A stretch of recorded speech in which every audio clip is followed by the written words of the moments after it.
First ever video in 60 FPS, so you can now see twice as many shots of me. I know some people hate 60 FPS, so it might be the last one, we'll see. What is wrong with these three words or phrases? An ban for the woman, lá obair for a work day, and finally an clór a feiceáil to see the programme.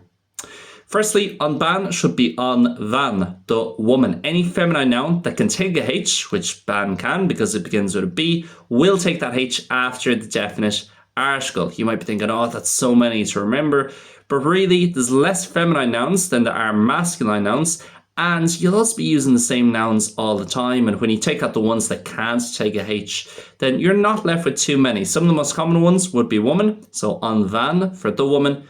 Cuid, an chuid for the part. Fibe for problem. So an aib, the problem. And blin for year. So an bhlin for the year. Lá obair is incorrect because obair here has to be in the genitive. You're using a noun to describe another noun.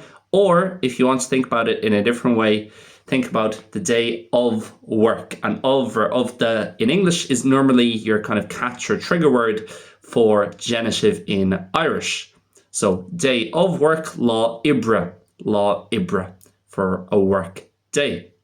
And finally, an clór a feiceáil, after that little A in the infinitive, or any time really in the language where you have an A and then you have a verb afterwards, you're going to have to put on a H if you can. Very important in the infinitive, so an clór a feiceáil to see the programme, an obair a dhéanamh to do the work.